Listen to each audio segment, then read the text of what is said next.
है? ईश्वर, पुरुष या पौराणिक कथा? इसे ईशा फाउंडेशन ने प्रकाशित किया है। शिव कौन है? क्या वे भगवान हैं या बस एक पौराणिक कथा, या फिर शिव का कोई गहरा अर्थ है जो केवल उन्हीं के लिए उपलब्ध है जो खोज रहे हैं?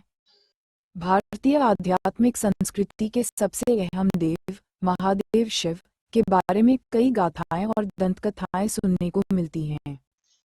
क्या वे भगवान हैं या केवल हिंदू संस्कृति की कल्पना है, या फिर शिव का एक गहरा अर्थ है जो केवल उन्हीं के लिए उपलब्ध है जो सत्य की खोज में है? शिव का अर्थ। जब हम शिव कहते हैं तो हमारा इशारा दो बुनियादी चीजों की तरफ होता है। शिव का शाब्दिक अर्थ है जो नहीं है। शिव शून्य है।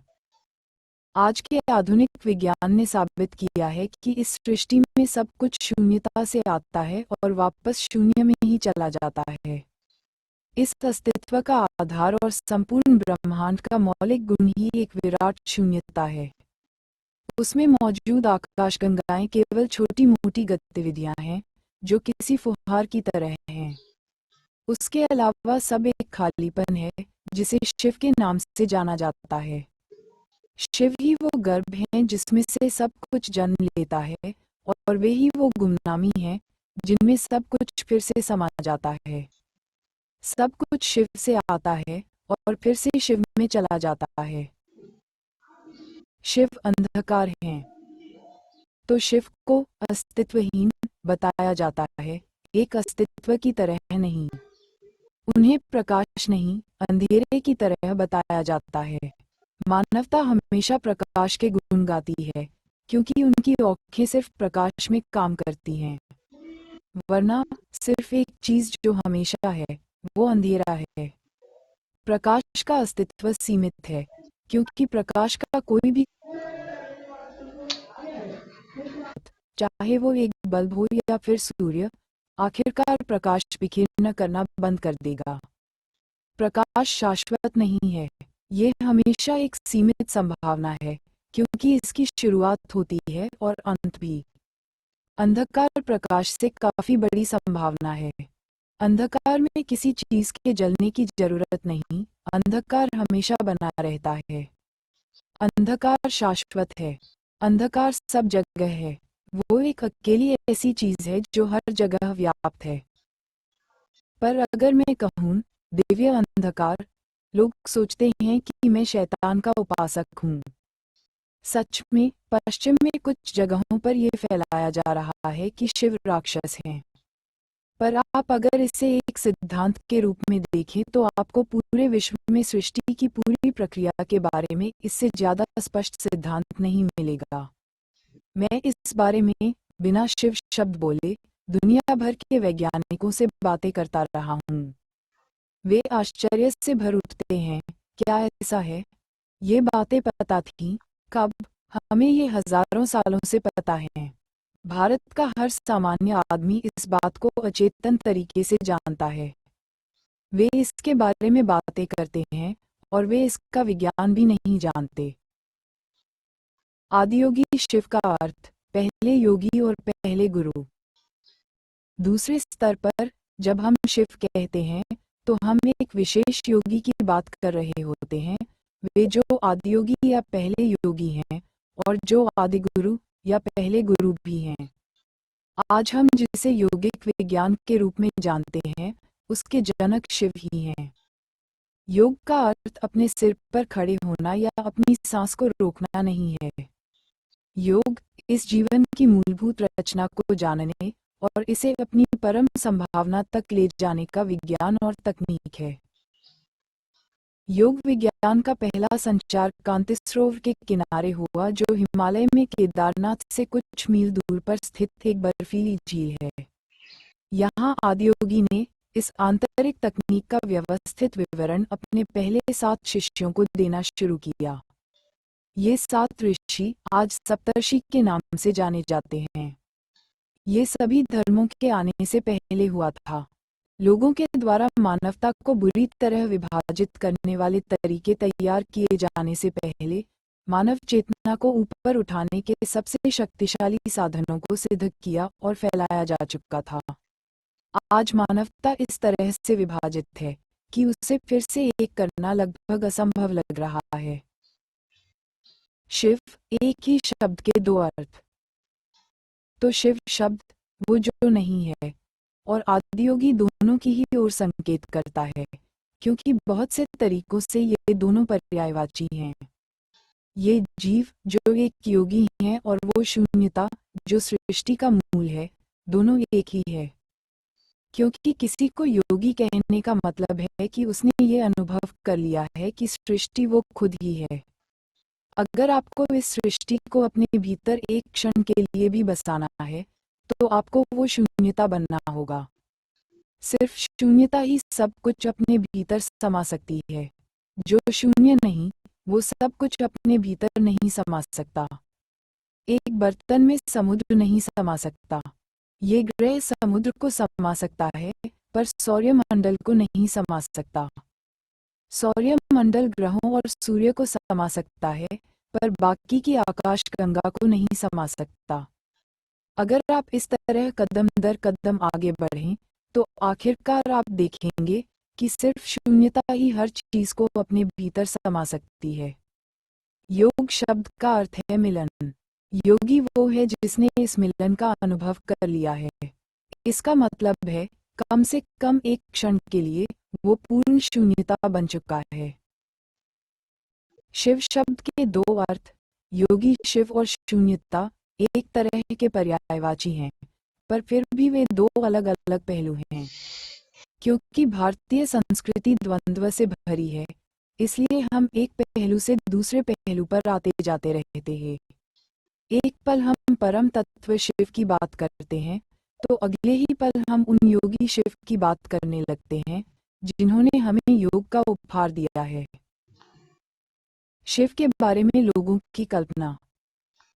यह अफसोस की बात है कि शिव का परिचय ज्यादातर लोगों को भारत में प्रचलित कैलेंडरों के जरिए ही हुआ है, जिसमें उन्हें भरे भरे गाल वाले नीलवर्णी व्यक्ति के रूप में दिखाया गया है।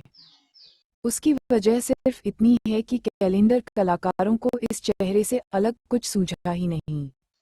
अगर आप कृष्ण बनाने को कहेंगे, तो कलाकार उसके हाथ में एक बांसुरी थमा देंगे। राम बनाने को कहेंगे, तो उसके हाथ में धनुष दे देंगे। और अगर आप शिव बनाने को कहेंगे तो सिर पर चांद बना देंगे। बस काम हो गया। जब भी ऐसे कैलेंडर को देखता हूँ, मैं ये सोचता हूँ कि मैं कभी भी एक चित्रकार के सामने नहीं बैठूंगा। फोटो में कोई परेशानी नहीं, क्योंकि उसमें आप जैसे हैं वैसी ही तस्वीर आ जाती है। अगर आप शैतान की तरह दिखते हैं, तो आपका फोटो भी वैसा ही आएगा। पर शिव जैसे एक योगी के गाल इतने भरे कैसे हो सकते हैं? अगर आप उन्हें बहुत दुबला पतला दिखाते तो ठीक होता, पर एक भरे हुए गालों वाले शिव, ये कैसे हो सकता है? योगिक परंपरा में शिव को भगवान की तरह नहीं देखा जाता। वे एक ऐसे जीव थे जिनके चरण इस धरती पर पड़े और जो हिमालय क्षेत्र में रहे। योगिक परंपराओं के स्रोत के रूप में मानव चेतना के विकास में उनका योगदान इतना जबरदस्त है कि उन्हें अनदेखा नहीं किया जा सकता। हजारों साल पहले हर उस तरीके की खोज की जा चुकी थी जिससे मानव तंत्र को परम संभावना में रूपांतरित किया जा सकता है। इसकी जटिलता अविश्वसनीय है। ये प्रश्न करना कि उस समय क्या लोग इतने जटिल काम कर सकते थे, कोई मायने नहीं रखता, क्योंकि योग किसी विचार प्रक्रिया या सभ्यता की उपज नहीं है। योग भीतरी बोध से आया है। उनके आसपास क्या हो रहा था, इससे कोई फर्क नहीं पड़ता। योग उनके भीतर से बाहर आने वाला प्रवाह था। उन्होंने बहुत ही विस्तार से हमें बताया कि मानव तंत्र के हर मुद्दे का मतलब क्या है और उसमें छुपी संभावना क्या है। जो भी कहा जा सकता था, वो उन्होंने इतने सुंदर और कुशल तरीकों से कहा कि आप आज भी उनके द्वारा कही गई एक भी चीज नहीं बदल सकते। आप पूरा जीवन उसका अर्थ निकालने में बिता सकते हैं। शिवलिंग क्या है? सद्गुरु बताते हैं कि लिंग का अर्थ है रूप। हम इसे रूप कह रहे हैं क्योंकि जब निराकार अस्तित्व प्रकट होना शुरू हुआ था, या दूसरे शब्दों में जब सृजन होना शुरू हुआ था, तब जो पहला रूप लिया गया था वह एक दीर्घवृत्त या एलिप्स का था। Read more. शिव पुराण। शिव पुराण एक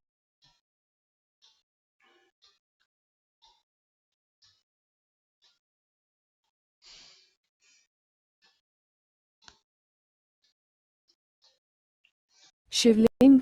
शिवलिंग क्या है? जानिए शिवलिंग के बारे में 12 चीजें। इसे ईशा फाउंडेशन ने प्रकाशित किया है।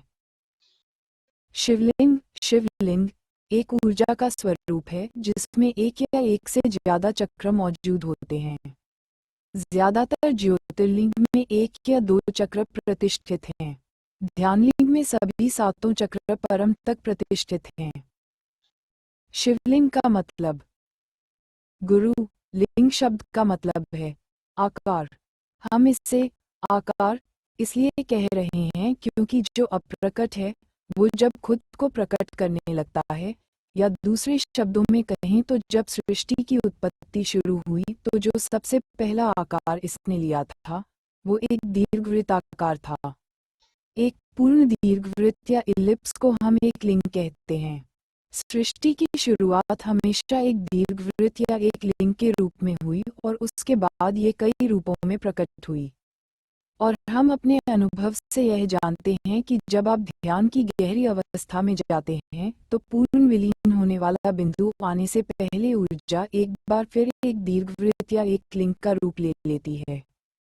तो इस तरह से सबसे पहला आकार भी लिंग है और सबसे आखिरी आकार भी लिंग है। एक एक लिंग में ईश्वरत्व को स्थापित करना। जरूरी तकनीक से एक साधारण जगह, यहाँ तक कि एक पत्थर के टुकड़े को एक दिव्य जीवंतता में तब्दील किया जा सकता है। ये ईश्वरत्व को स्थापित करने की प्रक्रिया है। सद्गुरु। गुरु। अगर आप मुझे कोई चीज, मान लीजिए कि एक कागज का टुकड़ा देते हैं तो मैं उससे अत्यधिक ऊर्जावान बनाकर आपको वापस दे सकता हूँ। अगर आप मेरे छूने से पहले और छूने के बाद इसे पकड़ेंगे तो आप दोनों के बीच का अंतर महसूस कर पाएंगे। लेकिन एक कागज इस ऊर्जा को बनाए नहीं रख सकता है। लेकिन अगर आप एक सही लिंग आकार बनाते हैं तो ये ऊर्जा का एक असीमित भंडारगृह बन जाता है। एक बार आप इसे प्रतिष्ठित कर देते हैं तो ये हमेशा वैसा ही रहेगा। 2. शिवलिंग का रहस्य क्या है? प्राण प्रतिष्ठा का अर्थ। गुरु प्रतिष्ठा का अर्थ है ईश्वरत्व को स्थापित करना। इस तरह की स्थापना का जो सबसे सामान्य तरीका है वो है मंत्रों, अनुष्ठानों तथा अन्य प्रक्रियाओं का इस्तेमाल करना। अगर आप किसी आकार की स्थापना या प्रतिष्ठा मंत्रों के माध्यम से करें तो आपको उस देवता को जीवंत बनाए रखने के लिए उसके निरंतर रखरखाव की जरूरत होती है। प्राण प्रतिष्ठा ऐसी प्रक्रिया नहीं है। जब एक आकार की प्रतिष्ठा या स्थापना जीवन ऊर्जाओं के माध्यम से की जाती है, न कि मंत्रों या अनुष्ठानों से, तो जब यह एक बार स्थापित हो जाए तो ये हमेशा के लिए रहता है। इसे किसी रखरखाव की आवश्यकता नहीं पड़ती। यही कारण है कि ध्यानलिंग में पूजा नहीं की जाती, क्योंकि इसे ऐसे रखरखाव की जरूरत नहीं है। इसे प्राण प्रतिष्ठा द्वारा स्थापित किया गया है और यह हमेशा ऐसा ही रहेगा। यहाँ तक कि अगर आप लिंग का पत्थर वाला हिस्सा हटा दें, ये फिर भी वैसा ही रहेगा। अगर पूरी दुनिया का अंत भी हो जाए तब भी यह वैसा ही रहेगा। 3. लिंग की रचना। एक आत्मपरक, सब्जेक्टिव या भीतरी विज्ञान। गुरु। लिंग को बनाने का विज्ञान एक अनुभव से जन्मा विज्ञान है जो हजारों सालों से यहाँ मौजूद है। परंतु पिछले 800 या 900 सालों में, खासतौर पर जब भारत में भक्ति आंदोलन की लहर फैली, तो मंदिर निर्माण का विज्ञान खो गया। एक भक्त के लिए अपनी भावनाओं से अधिक महत्वपूर्ण कुछ नहीं होता। उसका रास्ता भावनाओं का है। यह उसकी भावनाओं की ही ताकत होती है जिसके दम पर वह सब कुछ करता है। तो उन्होंने विज्ञान को किनारे रख दिया और मनचाहे तरीके से मंदिर बनाने लगे। आप जानते हैं, यह एक प्रेम संबंध होता है। एक भक्त जो चाहे कर सकता है।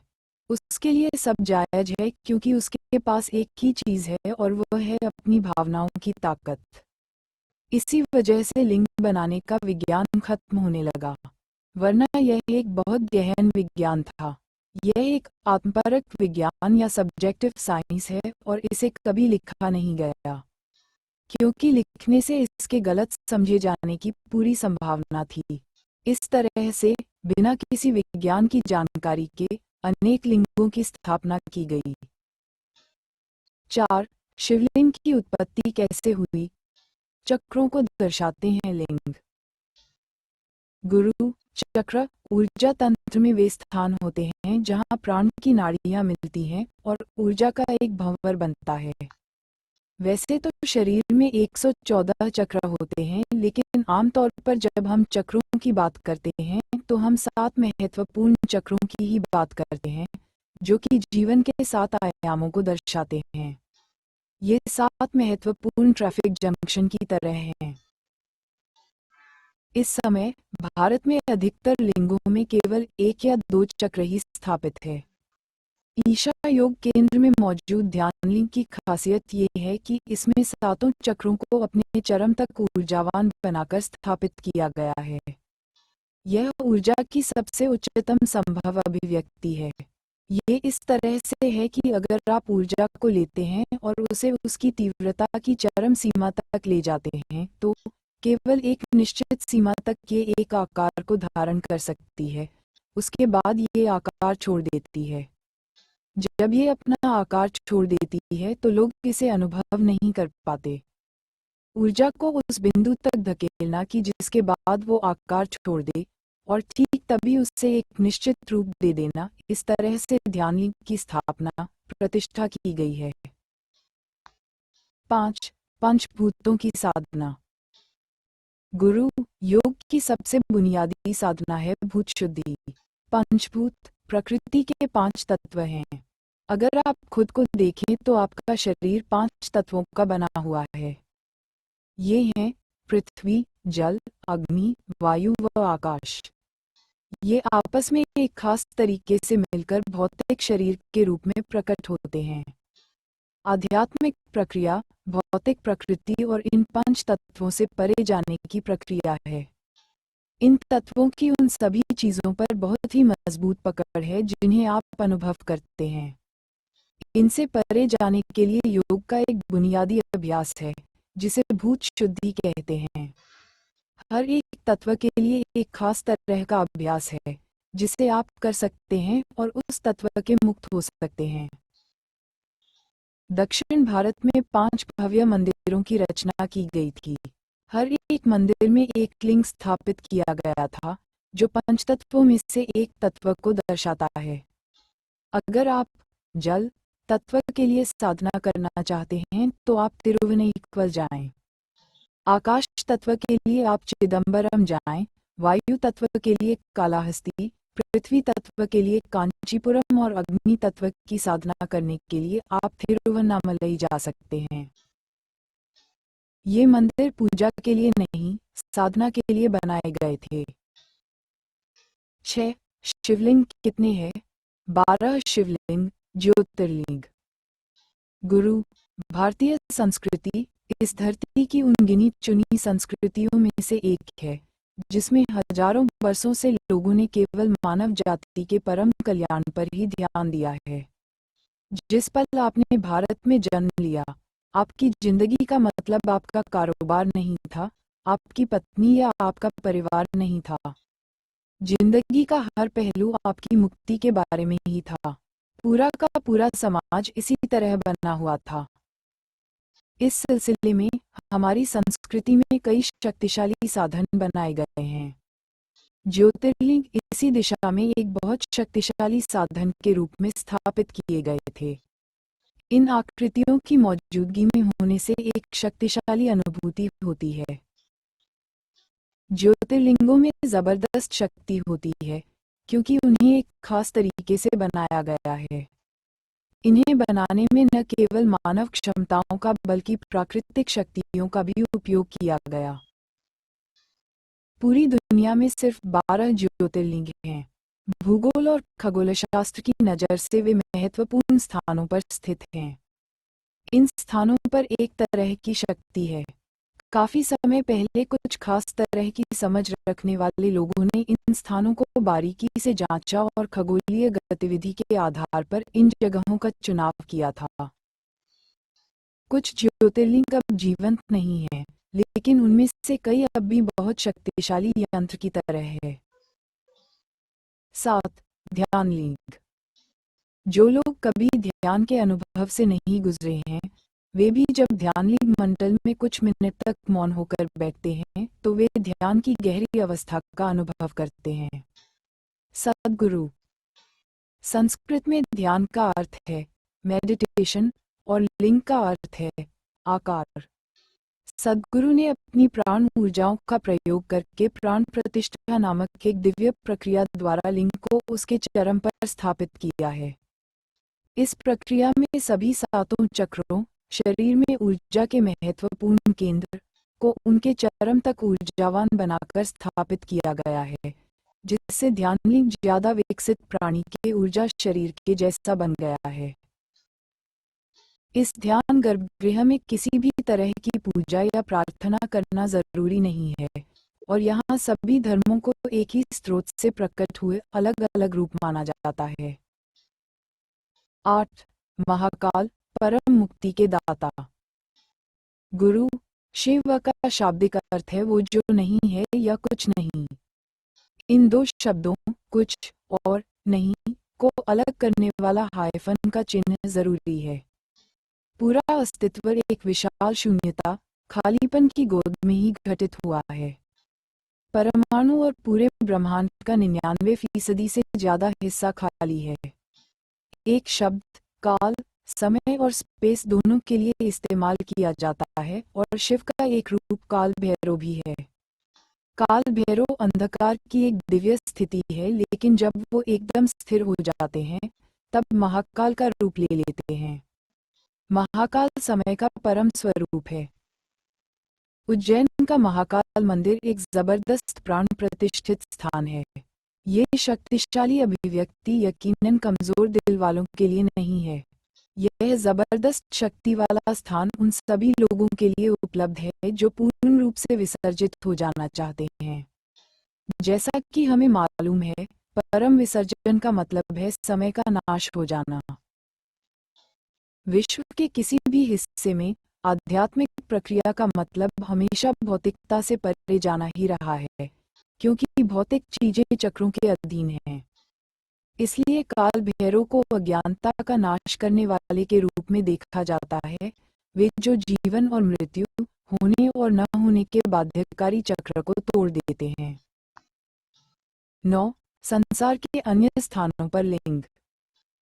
गुरु, ऐसा कोई आत्मज्ञानी नहीं है जिसने शिव के असीम आयाम या भौतिक प्रकृति से परे होने के बारे में बात न की हो। अंतर बस इतना है कि उन्होंने शायद अपने धर्म के संकेतों तथा भाषा का प्रयोग करके इसे अभिव्यक्त किया होगा।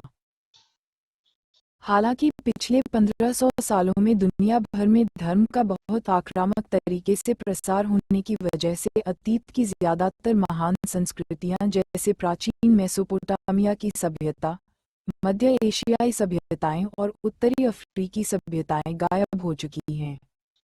इसलिए ये अब बहुत ज्यादा दिखाई नहीं देती, लेकिन अगर आप इतिहास में गहराई से देखें तो ये हर जगह मौजूद थी। तो कहीं न कहीं आध्यात्मिक विज्ञान हर संस्कृति में मौजूद हुआ करता था, लेकिन पिछले 1500 सालों में विश्व के अन्य हिस्सों में एक बड़े स्तर पर इनका पतन हुआ है। 10. अलग अलग तरह से बनते हैं लिंग। गुरु, वो लिंग जो प्राकृतिक तरीके से बने हैं उन्हें स्वयं निर्मित या स्वयंभू लिंग कहते हैं। जम्मू के उत्तरी क्षेत्र में अमरनाथ में एक गुफा है। इस गुफा के अंदर हर साल बर्फ का एक शिवलिंग बनता है।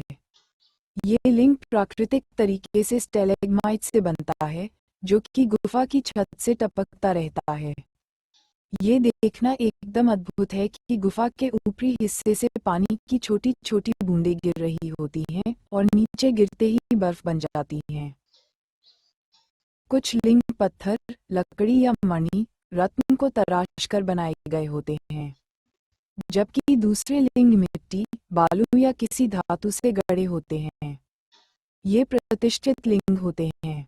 कई लिंग धातु की एक परत से ढके होते हैं और उन्हें एक चेहरे की आकृति भी दी जाती है ताकि भक्त उनसे ज्यादा बेहतर तरीके से जुड़ सकें।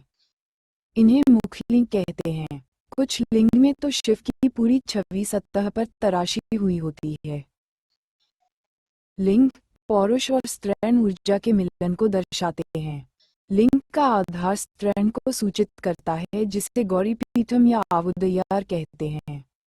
लिंग और उसका आधार दोनों मिलकर शिव और शक्ति के मिलन को दर्शाते हैं, जो कि पौरुष और स्त्रीण ऊर्जा के सूचक हैं। 11. लिंग एक गुरु की अभिव्यक्ति। योग विज्ञान ऊर्जा की जिन विभिन्न स्थितियों पर काम करता है, वो 5 इंद्रियों के दायरे से भीतर नहीं है। इन भीतरी स्थितियों का अनुभव करने के लिए एक गुरु के मार्गदर्शन की जरूरत पड़ती है। कई संबंध मानसिक, भावनात्मक और शारीरिक जुड़ाव पर निर्भर करते हैं, लेकिन गुरु शिष्य संबंध कुछ अलग है, क्योंकि यह ऊर्जा पर निर्भर करता है। आधुनिक विज्ञान ने 5 इंद्रियों पर पूरी तरह से निर्भर होने के कारण अनुसंधान या खोज में अनुभवजन्य या तार्किक दृष्टिकोण को ज्यादा महत्व दिया है और खुद को मानव मन की साधारण शक्तियों पर सीमित कर दिया है। आधुनिक शिक्षा ने इसी दृष्टिकोण को अपनाया है और व्यक्ति के ग्रहण करने की क्षमता को नजरअंदाज कर दिया है। इस तरह के वातावरण में एक गुरु की ऐसी अंतर्दृष्टि रखने की क्षमता पर बहुत संदेह किया जाता है, जो तार्किकता से परे हो। फिर भी पूरे इतिहास में ये देखा गया है कि जिज्ञासु सहज रूप से एक गुरु की तरफ खींचते हैं। आध्यात्मिक मार्गदर्शन की इच्छा को पूरा करने के लिए कुछ दूरदर्शी गुरुओं ने ऐसे ऊर्जा स्थानों का निर्माण किया है, जो एक गुरु की उपस्थिति और उसकी ऊर्जा जैसा ही है। ध्यान लिंग एक गुरु की परम अभिव्यक्ति है। ये यौगिक विज्ञान का प्रतिष्ठित सार है, जो भीतरी ऊर्जा को उसके चरम पर अभिव्यक्त करता है। 12. शिवलिंग एक ब्रह्मांडीय स्तंभ के रूप में। ऐसा कहा जाता है कि एक बार ब्रह्मा और विष्णु के सामने एक विशाल अग्नि स्तंभ अवतरित हुआ। तेज रोशनी के इस अनंत स्तंभ से ओम की ध्वनि उत्पन्न हो रही थी। वो मंत्रमुग्ध हो गए और उन्होंने इसका पता लगाने का फैसला किया। ब्रह्मा ने इस स्तंभ का ऊपरी सिरा खोजने के लिए एक हंस का रूप धारण किया और नीले आकाश में काफी ऊंचाई तक उड़ गए, जबकि विष्णु इस स्तंभ की बुनियाद या आधार को ढूंढने के लिए वाराह का रूप धारण करके ब्रह्मांड की गहराई में उतर गए। दोनों हार गए, क्योंकि यह विराट स्तंभ कोई और नहीं बल्कि खुद शिव थे। कोई उसे कैसे माप सकता है जो असीमित है? जब विष्णु वापस लौटे, तब उन्होंने अपनी हार मान ली, जबकि ब्रह्मा हार स्वीकार नहीं करना चाह रहे थे और उन्होंने ये दावा किया कि उन्होंने इस स्तंभ का शिखर ढूंढ लिया। प्रमाण के तौर पर उन्होंने एक सफेद केतकी का फूल दिखाया और दावा किया कि ये उन्हें ऊपर शिखर पर मिला। जैसे ही यह झूठ बोला गया, शिव आदियोगी, सबसे पहले योगी के रूप में प्रकट हो गए। ये दोनों भगवान विष्णु और ब्रह्मा उनके पैरों पर गिर पड़े। ब्रह्मा के इस झूठ के लिए शिव ने ये घोषित किया कि वो पूजा किए जाने के सौभाग्य से वंचित रहेंगे। इस फूल ने ब्रह्मा के इस अपराध में साथी बनने की वजह से अपना सम्मान खो दिया। आदियोगी ने इसके बाद इसे अर्पण भेंट के रूप में स्वीकार करने से मना कर दिया। हालांकि महाशिवरात्रि की पावन रात्रि के लिए एक अपवाद है। इस दिन वर्ष की सबसे ज्यादा अंधेरी रात महाशिवरात्रि की रात में केतकी के सफेद फूल को पूजा के लिए अर्पण किया जाता है। इस रात को असीम आध्यात्मिक संभावनाओं की रात माना जाता है।